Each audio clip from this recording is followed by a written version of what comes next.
તો આપણે એમ લક્ષ્મીકાંતની બુક હતી એની અંદર ફંડામેન્ટલ રાઇટ મૂળભૂત અધિકારો વિશે વાત કરી રહ્યા હતા. તો આપણો આગળનો જે અધિકાર છે એ સાંસ્કૃતિક અને શૈક્ષણિક અધિકાર છે. કયો? સાંસ્કૃતિક અને શૈક્ષણિક અધિકાર. કયો? સાંસ્કૃતિક અને શૈક્ષણિક અધિકાર. હવે આની અંદર કયા કયા અધિકારોનો સમાવેશ થાય છે હું તમને કીધું તો કે સાંસ્કૃતિક અને શૈક્ષણિક અધિકાર જે છે એની અંદર બે અધિકાર, બે આર્ટિકલ, બે અનુચ્છેદ આવેલા છે. આર્ટિકલ 29 અને 30 બરાબર. 29 નંબરનો અનુચ્છેદ અને 30 નંબરનો અનુચ્છેદ. આ બંને અનુચ્છેદ જે છે, બંને અનુચ્છેદ અથવા તો આ અધિકાર સાંસ્કૃતિક અને શૈક્ષણિક અધિકાર જે છે એ માઇનોરિટીના અધિકાર તરીકે પણ ઓળખાય છે. માઇનોરિટી એટલે કે લઘુમતી લોકોના અધિકાર તરીકે પણ ઓળખાય છે. કોના? માઇનોરિટી એટલે કે લઘુમતી લોકોના અધિકાર તરીકે પણ ઓળખાય છે. તો લઘુમતી વિશે તમે થોડી વાત યાદ રાખી લેશો. લઘુમતી જે છે એ બે પ્રકારની હોઈ શકે છે. એક તો રિલિજિયસ માઇનોરિટી અને એક તો લિંગ્વિસ્ટિક માઇનોરિટી. રિલિજિયસ માઇનોરિટી એટલે શું? એટલે કે ધાર્મિક રીતે જે લઘુમતીમાં હોય એને કહેવાય ધાર્મિક લઘુમતી. અને બીજી લિંગ્વિસ્ટિક માઇનોરિટી એટલે કે ભાષાકીય રીતે લઘુમતી. ભાષાકીય રીતે જે ઓછા પ્રમાણમાં જોવા મળते. જેમ કે આપણે ગુજરાતની વાત કરીએ તો ગુજરાતમાં બધા લોકો જે છે ગુજરાતી બોલવાવાળા હોય, પરંતુ અમુક લોકો એવા પણ હોય કે જે મરાઠી બોલતા હોય, તેલુગુ, તમિલ, કોંકણ ને આવું કોઈ એકાદી બીજી ભાષા બોલતા હોય. તો ગુજરાતની અંદર બીજી ભાષાવાળા જે છે એને એક રીતે લિંગ્વિસ્ટિક માઇનોરિટી, ભાષાકીય માઇનોરિટી, ભાષાકીય લઘુમતી કહી શકાય. તો માની લો કે ગુજરાતની અંદર અમુક ગ્રુપ મરાઠી બોલતું હોય તો એને મરાઠી ભાષાકીય રીતે માઇનોરિટી કહી શકાય. પરંતુ કોને માઇનોરિટી કહેવાનું નહીં કહેવાનું એ રાજ્ય નક્કી કરે. એ કોણ નક્કી કરે? રાજ્ય નક્કી કરે. તો અલગ અલગ જગ્યાએ અલગ અલગ માઇનોરિટી હોઈ શકે. ધાર્મિક દ્રષ્ટિએ પણ અમુક માઇનોરિટી હોઈ શકે. આપણે ભારતની વાત કરીએ તો ભારતની અંદર મુસ્લિમ, શીખ, બૌદ્ધ, જૈન આ બધા જે છે આ બધા એ રિલિજિયસ માઇનોરિટી એટલે કે ધાર્મિક દ્રષ્ટિએ માઇનોરિટીની અંતર્ગત આવે છે. હવે માઇનોરિટી જે છે એ બંને જગ્યાએ અલગ અલગ હોઈ શકે. કેન્દ્ર દ્વારા જે માઇનોરિટી લઘુમતી નોટિફાઈ કરવામાં આવે એ પણ અલગ હોય અને રાજ્ય દ્વારા જે નોટિફાઈ કરવામાં આવે એ પણ અલગ હોય. હવે રાજ્ય કોઈ જાતિને માઇનોરિટી તરીકે આપી દે તો એ રાજ્ય પૂરતી જ હોય છે. જ્યારે કેન્દ્ર કોઈ વ્યક્તિને, કોઈ પ્રજાતિને માઇનોરિટી લઘુમતીનો દરજ્જો આપી દે તો એ આખા ભારતમાં લાગુ પડે. ક્યાં? આખા ભારતમાં લાગુ પડે. જ્યારે રાજ્ય દ્વારા જાહેર કરવામાં આવે એ માત્ર એ જે તે રાજ્ય પૂરતી જોઈએ. જેમ કે થોડા સમય પહેલા આપણા જે સીએમ મુખ્યમંત્રી વિજય રૂપાણી જે છે થોડાક સમય પહેલા પહોંચી ગયા હતા ઇઝરાયલ એમને કંઈક કામ હશે તો ગયા હશે. તો ઇઝરાયલમાં એમને ખુશ થઈ ગયા, મજા આવી ગઈ હશે, હા કે વાતાવરણ સુંદર લાગી ગયું હશે. તો એમને એવું કીધું કે ઇઝરાયલના જે લોકો જે છે એટલે કે યહૂદી લોકો એટલે કે જ્યુઇશ લોકો છે, EWS જ્યુઇશ લોકો, એને પણ એ લોકો ગુજરાતની અંદર માઇનોરિટી લઘુમતીનો દરજ્જો મળશે. એમને શું થશે? લઘુમતીનો દરજ્જો મળશે. તમારા મગજમાં એક પ્રશ્ન થતો હશે કે કોઈ પણ વ્યક્તિને લઘુમતીનો દરજ્જો મળી જાય તો એનાથી શું કંઈ ફાયદો થાય કે નહીં? તો હા, એનાથી ફાયદો થાય. શું ફાયદો થાય? પહેલો જ ફાયદો એ થાય કે એને તાત્કાલિક 29 અને 30નો ફાયદો મળી જાય. અનુચ્છેદ 29 અને 30 અંતર્ગત આવી જાય. એ વ્યક્તિ શું ક્યાં આવી જાય? અનુચ્છેદ 29 અને 30 અંતર્ગત આવી જાય. અને જો એને લઘુમતીનું ટેગ મળી ગયું છે, લઘુમતીનો જે ખિતાબ મળી ગયો છે, એને લઘુમતીનો બિલ્લો મળી ગયો છે, તો જો એના અનુચ્છેદ 29 અને 30નું ઉલ્લંઘન થાય તો તાત્કાલિક સુપ્રીમ કોર્ટમાં પહોંચી જાય જો ઉલ્લંઘન થાય તો. બરાબર. લઘુમતી જોઈ લીધું, રિલિજિયસ અને લિંગ્વિસ્ટિક માઇનોરિટી. હવે આપણે જોઈએ આર્ટિકલ 29 અને આર્ટિકલ 30.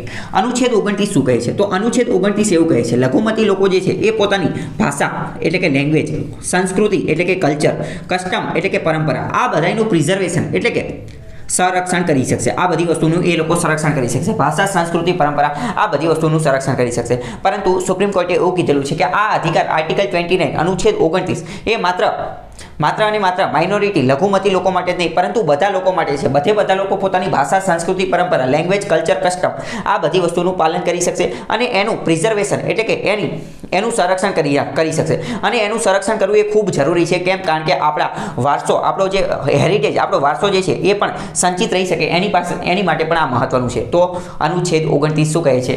લઘુમતી લોકો ભાષા, સંસ્કૃતિ, પરંપરા એનું સંવર્ધન કરી શકશે. બરાબર. પછી વાત કરીએ આર્ટિકલ 30. અનુચ્છેદ 30 શું કહે છે? અનુચ્છેદ 30 એવું કહે છે કે જે લઘુમતી લોકો જે છે, લઘુમતી લોકો એ પોતાની અલગથી શૈક્ષણિક સંસ્થાની સ્થાપના કરી શકશે. શું કરશે? શૈક્ષણિક સંસ્થાની સ્થાપના કરી શકશે. આપણે આની પહેલા શું જોયું હતું? આની પહેલા આ 30 પહેલા 29 પહેલા 28 28 નંબરના અનુચ્છેદમાં એવું કીધેલું હતું કે જો કોઈ પણ સરકારી શાળા હશે તો સરકારી શાળાની અંદર કોઈ પણ ધાર્મિક સૂચના આપી શકાશે નહીં. શું? ધાર્મિક સૂચના આપી નહીં શકાય. તો એ માની લો કે કોઈ લઘુમતી જે છે એને લઘુમતીને કંઈક અલગ ભણાવવું છે. માની લો કે આપણે ભારતની અંદર રહીએ છીએ તો મેં તમને કીધું કે મુસ્લિમ જે છે, મુસ્લિમ એ લઘુમતીના ટેગની અંદર દરજ્જાની આવે છે. તો મુસ્લિમ લોકોએ પોતાની અલગ શાળા ખોલવી છે તો કે જ્યાં હિન્દુ ભણે એ મારે એને નથી ભણવા મોકલો, અથવા બીજી કોઈ લઘુમતી જે છે કે એને પોતાની અલગ શાળા ખોલી રાખવી છે તો શું એ ખોલી શકે? હા, ખોલી શકે. કેમ? કારણ કે ભારતના બંધારણનો અનુચ્છેદ 30 એવું કહે છે કે લઘુમતી લોકો જે છે એ પોતાની શૈક્ષણિક સંસ્થા ખોલી શકશે અને ત્યાં પોતાના અનુસાર શિક્ષણ આપી શકશે. આપણો સિલેબસ અલગ હોય તો આ લોકો પોતાનો સિલેબસ અલગ રાખી શકશે. એમાં જે ભણાવવું હોય એ નક્કી કરી શકશે. બરાબર. પરંતુ એની માટે મંજૂરી ને એ બધું લેવાનું હોય એ અત્યારે આપણે વાત નથી કરવાની. 30 નંબરમાં શું કીધું? લઘુમતી લોકો પોતાની શૈક્ષણિક સંસ્થા, એજ્યુકેશનલ ઇન્સ્ટિટ્યૂટની સ્થાપના કરી શકશે. બરાબર. ફરીથી જોઈ લઈએ આ આખો અધિકાર કયો તો કે કલ્ચર, સાંસ્કૃતિક અને એજ્યુકેશનલ શૈક્ષણિક અધિકાર એનું સંરક્ષણ કરે છે. 29 શું કહે? લઘુમતી લોકો ભાષા, સંસ્કૃતિ, પરંપરા એનું સંવર્ધન કરશે. 30 શું કહે? લઘુમતી લોકો, માઇનોરિટી લોકો પોતાની શૈક્ષણિક સંસ્થા, એજ્યુકેશનલ ઇન્સ્ટિટ્યૂટની સ્થાપના કરી શકશે. ખ્યાલ આવ્યો? હવે જોઈએ કે બુકમાં શું છે. તો અહીં તમે જોઈ શકો છો કલ્ચર એન્ડ એજ્યુકેશનલ રાઇટ્સ. પહેલી જ વાત કરેલી છે protection of interest of minority. Minority એટલે કે લઘુમતી લોકોના ઇન્ટરેસ્ટ, હિતોની જાળવણી કરવાની કોશિશ કરવામાં આવશે. અનુચ્છેદ 29 એવું કહે છે. અનુચ્છેદ 29 એવું કહે છે કે એની section of citizen રિસાઇડિંગ in any પર, ભારતમાં રહેતો કોઈ પણ નાગરિક કોઈ પણ જગ્યાએ જે રહેતો હશે અથવા એની ખુદની લેંગ્વેજ, સ્ક્રિપ્ટ, કલ્ચર આ જે હશે તો એનું એને સંવર્ધન કરવાનું છે, એને જાળવી રાખવાનું છે. એને એવો અધિકાર મળેલો છે કે એનું કન્ઝર્વેશન, જાળવણી કરી શકશે. No citizen shall be denied admission into any educational institute maintained by the state or receiving aid out of the. અને બીજી મહત્વની વસ્તુ એ કે રાજ્ય દ્વારા જે ગ્રાન્ટ મેળવતી સંસ્થા હશે, શૈક્ષણિક સંસ્થા, રાજ્ય દ્વારા ચલાવવામાં આવતી કોઈ પણ સંસ્થા હશે તો અહીંયા કોઈ પણ વ્યક્તિને પ્રવેશ મેળવવાથી અટકાવી શકાશે નહીં. ધર્મ, જાતિ, જ્ઞાતિ, ભાષા એના આધારે ત્યાંથી પ્રવેશ મેળવતો અટકાવી શકાશે નહીં. મતલબ કે સરકાર દ્વારા કોઈ સરકારી નિશાળ છે, ટૂંકમાં એવું કહેવામાં આવે છે કોઈ સરકારી નિશાળ છે તો એમાં કોઈ વ્યક્તિને ધર્મ, જાતિ, જ્ઞાતિ એના આધારે પ્રવેશ આપતા અટકાવી શકાશે નહીં. એવું નહીં કહેવાય કે તમે તો આ એ જાતિના છો તમને પ્રવેશ નહીં મળે, તમે તો બી જાતિના છો આવતા રહ્યો તમારી જરૂર હતી, તમે આયા અમારી નિશાળ જે છે એ પારંગત થઈ ગઈ, એવું નહીં. કોઈ પણ સાથે ભેદભાવ કરવામાં આવશે, ડિસ્ક્રિમિનેશન નહીં કરવામાં આવે. સરકારી નિશાળ હશે તો એમાં બધા આવી શકશે. શું? બધા આવી શકશે, એવું પણ આમાં લખેલું છે. પછી વાત કરીએ તો first provision protects the right of a group while the second provision guarantees the right of a citizen as an individual. પહેલા ભાગની અંદર 29 નંબરની અંદર ટોટલ બે વસ્તુ છે. પહેલામાં શું કીધેલું છે કે ગ્રુપ સામૂહિક રીતેનો જે અધિકાર જે છે એનું સંરક્ષણ કરે છે, જ્યારે બીજામાં જે ઇન્ડિવિડ્યુઅલ એટલે કે વ્યક્તિગત સ્વતંત્રતા આપવામાં આવી છે. કોની? વ્યક્તિગત સ્વતંત્રતા આપવામાં આવેલી છે. પછી વાત કરીએ અનુચ્છેદ 29 જે છે એ protection to both religious minority as well as linguistic minority. મેં તમને હમણાં કીધું કે ધાર્મિક લઘુમતી અને ભાષાકીય લઘુમતી બંનેને સંરક્ષણ આપે છે અનુચ્છેદ 29. અને સુપ્રીમ કોર્ટે એવું પણ કીધેલું છે કે scope of the article is not necessarily restricted to minority only. મેં તમને હમણાં પણ કીધું હતું કે 29 અનુચ્છેદમાં બંધારણમાં એવું લખેલું છે કે માઇનોરિટી લઘુમતી લોકો માટે, પરંતુ સુપ્રીમ કોર્ટે એવું કીધું એમાં લખેલું છે લઘુમતી. એનો મતલબ એવો નહીં કે માત્ર લઘુમતી તે બીજા બધા નાગરિકો જે છે, બીજા બધા લોકો એ પણ પોતાની સંસ્કૃતિ, કલ્ચરને, લેંગ્વેજને એ બધાનું સંરક્ષણ કરી શકે છે. હકીકતમાં એ બધા લોકો માટે છે. સેક્શન ઓફ ધ સિટીઝન બધા લોકો માટે. The Supreme Court also held that the right to conserve the language includes.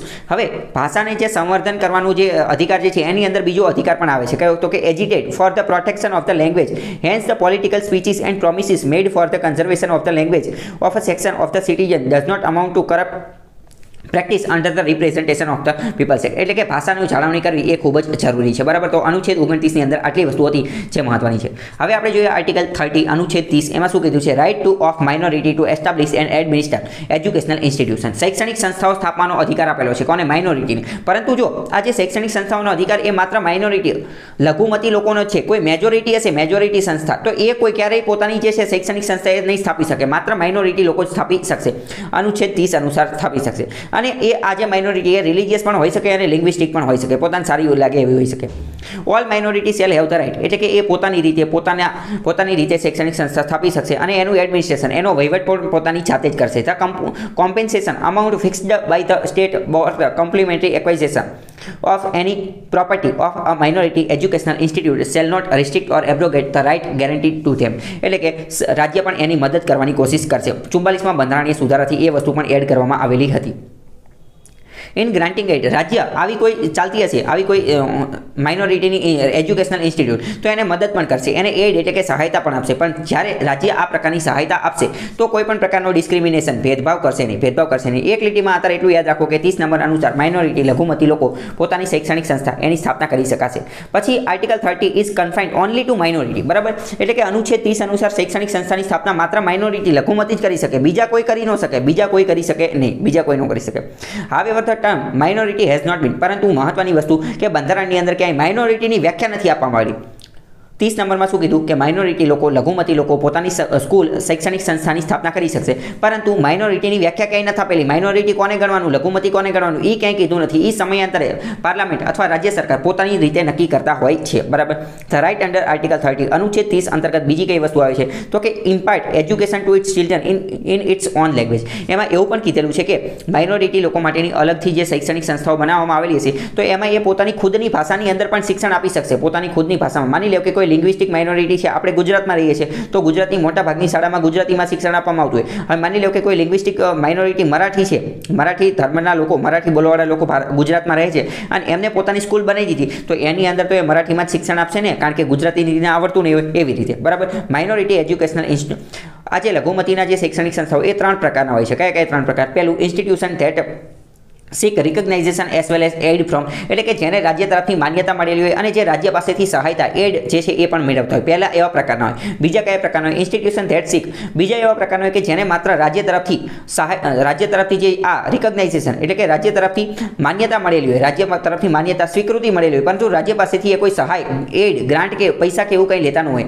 અને ત્રીજા કેવા પ્રકારના હોય? એ ઇન્સ્ટિટ્યુશન ધેટ નાઇધર સીક, એટલે કે એવી સંસ્થાઓ કે જે રાજ્ય પાસેથી પૈસા પણ નથી લેતા, એડ સહાયતા પણ નથી લેતા, કે એની પાસેથી કોઈ માન્યતા કે એવું કંઈ પણ લીધું નથી, એને કંઈ લેવા દેવા જ નથી, રાજ્ય સાથે કોઈ લેવા દેવા નથી. તો આ 3 પ્રકારના હોય. તો એમાંથી જે પહેલા 2 પ્રકારના હોય, પહેલા 2 પ્રકારના એમને જે છે રાજ્ય પાસે એવી સત્તા છે કે એનું થોડું ઘણું નિયંત્રણ, રેગ્યુલેશન કરી શકે છે. એના સિલેબસની બાબતમાં, એકેડેમિક સ્ટાન્ડર્ડની બાબતમાં, ડિસિપ્લિન એટલે કે શિસ્તની બાબતમાં, સેનિટેશન એટલે કે સ્વચ્છતાની બાબતમાં, એમ્પ્લોયમેન્ટ ઓફ ટીચિંગ, જે શિક્ષકો જે છે એનો સ્ટાફ કઈ રીતે રાખવો, એની રોજગારી કઈ રીતે રાખવી, એ બાબતોમાં રાજ્ય થોડું ઘણું નિયંત્રણ કરી શકે છે. કઈ બાબતમાં? તો કે પહેલી 2 પ્રકારના હશે તો તે પહેલી 2 પ્રકારના એટલે કે રાજ્ય હારે કંઈક લેવા દેવા હશે તો રાજ્ય હારે કંઈક લેવા દેવા. ત્રીજામાં તો કંઈ કરી જ ન શકે. કેમ? કારણ કે ત્રીજા નંબરના જે સંસ્થાઓ જે છે એને ના રાજ્ય પાસેથી માન્યતા નથી મેળવી અને રાજ્ય પાસેથી સહાયતા એડ પણ નથી મેળવતા, તો પછી રાજ્ય ક્યાંથી એને નિયંત્રિત કરે? બરાબર. તો આ પણ તમને ખ્યાલ હોવો જોઈએ. પછી the institution of third type, ત્રીજા પ્રકારના જે છે એ ફ્રી ટુ એડમિનિસ્ટર, એ પોતાની રીતે પોતાનો વહીવટને એ બધું કરી શકે છે. કોન્ટ્રાક્ટ લોને, આ બધું લેબર લોને, આ બધી વસ્તુનો એને ધ્યાન રાખવું પડશે, બાકી એડમિનિસ્ટ્રેશન પોતાની રીતે કરી શકશે. સુપ્રીમ કોર્ટે એક જજમેન્ટ આપ્યું હતું, judgement delivered in the secretary of Malankara Syrian Catholic college case 2007ની અંદર સુપ્રીમ કોર્ટે મલંકારા સિરિયન કેથોલિક કોલેજ કેસની અંદર ચુકાદો આપ્યો હતો. સમરી આપી હતી કે general principal relating two establishment and administration of minority education institutes in the following way, કે આનું જ્યારે એડમિનિસ્ટ્રેશન વહીવટ કરવાનું હશે તો નીચેની બાબતોનું ધ્યાન રાખવાનું આવશે. કયું? The right of minority to establish and administer educational institutes of their choice compresses following rights. કયા કયા અધિકારો એમને મળે છે? તો પહેલું, to choose its governing body, જે માઇનોરિટી સંસ્થાની સ્કૂલ, શૈક્ષણિક સંસ્થા જે છે તો એની ગવર્નિંગ બોડી, એ સ્કૂલની જે મતલબ કે એના બોર્ડ ઓફ ડિરેક્ટરને, એના ચેરમેનને, એની ગવર્નિંગ, એનું જે ચલાવવાવાળા, વહીવટ કરવાવાળી જે બોડી જે છે એ એમની જાતે જ નક્કી કરશે, એ પોતે નક્કી કરશે. એના ફાઉન્ડર લોકો જે છે એ નક્કી કરશે, બીજા કોઈને પૂછવા નહીં છે, રાજ્યને કે કોઈને પૂછવા જશે નહીં. બીજું, ટુ અપોઇન્ટ ટીચિંગ સ્ટાફ, ભણાવવા માટેનો જે સ્ટાફ હશે, ટીચરને, લેક્ચરરને, આ બધા લોકો, એ બધા પણ as also known teaching staff, અને જે ભણાવતા નહીં હોય એ સ્ટાફ છે એ બધા પણ એમની આધારે જ નક્કી કરશે, પોતાની જાતે નક્કી કરશે, કોઈને પૂછવા જશે નહીં. To admit eligible student of their choice and to set, અને કયા કયા બાળકોને પ્રવેશ આપવાનો છે એના નિયમો પણ એ જે સંસ્થા જે છે એ પોતાની જાતે જ નક્કી કરશે, એ પોતાની જાતે જ નક્કી કરશે. માઇનોરિટી ઇન્સ્ટિટ્યુશન હશે તો, બરાબર, સરકારી હશે તો કોઈને પ્રવેશ આપવાની ના જ નથી પડી શકાતી, બરાબર, આ પણ ખ્યાલ હશે. પછી ધ રાઇટ કોન્ફેડ ઓન માઇનોરિટી, અનુચ્છેદ 30 અંતર્ગત જે માઇનોરિટીને લાભ આપવામાં આવે છે, ઇન્શ્યોર ઇક્વાલિટી, જેના અંતર્ગત આ લાભ શા માટે આપવામાં આવે છે? એ એટલા માટે આપવામાં આવે છે કે એ લોકો પણ મેજોરિટીની સમાન આવી શકે, મેજોરિટી સાથે ઇક્વાલિટી, કંધેથી કંધો મિલાવી શકે, એની માટે આ રાખવામાં આવેલું છે. અને ભેદભાવને એવું બધું ન થાય એની માટે. The general law of the land relating to, અમુક વાર રાષ્ટ્રીય સુરક્ષા માટે અથવા નેશનલ સિક્યુરિટી, સોશિયલ વેલફેર, આની માટેની કોઈ વસ્તુ હશે તો એમના જે અધિકારો જે છે એ અમુક વાર છીનવી પણ શકાશે. હવે જો ભારતની અંદર માઇનોરિટી એટલે કે લઘુમતી લોકો માટે મિનિસ્ટ્રી ઓફ માઇનોરિટી અફેર્સ એવું એક મંત્રાલય પણ આવેલું છે કે જે માત્ર ને માત્ર માઇનોરિટી, લઘુમતી લોકો જે છે એનું ધ્યાન રાખે છે. અહીંયા તમને મહત્વની વસ્તુ એ ખબર હોય છે કે ભારત સરકાર અંતર્ગત, ભારત સરકાર દ્વારા જે જાહેરાત કરવામાં આવેલી છે તો ભારતની અંદર કેટલી માઇનોરિટી છે. રિલિજિયસ માઇનોરિટી, ધાર્મિક દ્રષ્ટિએ જોઈ કે જે ભારત સરકાર દ્વારા જાહેર કરવામાં આવેલી છે અથવા તો મિનિસ્ટ્રી ઓફ માઇનોરિટી દ્વારા જે જાહેર કરવામાં આવી છે, એમ ભારતની અંદર કેટલી માઇનોરિટી, કેટલા લોકો લઘુમતીમાં આવે છે તો 6 જાતિના લોકો આવે છે. કયા કે મુસ્લિમ, શીખ, ક્રિશ્ચન, બુદ્ધિસ્ટ, પારસી અને જૈન, બરાબર. આ 6 લોકો આવે છે, 1 1 2 3 4 5 અને 6, બરાબર. ફરીથી એકવાર જોઈ લો, મુસ્લિમ, શીખ, ક્રિશ્ચન, બુદ્ધિસ્ટ, પારસી અને જૈન, બરાબર. આટલા લોકો જે છે એ માઇનોરિટી લઘુમતીમાં આવે છે. મેં તમને કીધું હતું કે યહૂદી લોકોને પણ માઇનોરિટીનો ટેગ મળેલો છે, પરંતુ આ માત્ર અને માત્ર ગુજરાતમાં મળેલો છે. ક્યાં? ગુજરાતમાં મળેલો છે. આ ભારત સરકાર દ્વારા જાહેર કરવામાં આવી છે તો આ ભારતની માઇનોરિટી છે, બરાબર. આ તો બધે માઇનોરિટી રહેશે જ તે, પરંતુ અમુક રાજ્ય સરકાર પોતાના રાજ્ય પૂરતી પણ અલગ અલગ જે માઇનોરિટી જે છે એને જાહેર કરી શકે છે, બરાબર. અને આ મંત્રાલય પણ છે, તો આ તમને થોડો ઘણો અંદાજ હોવો જોઈએ.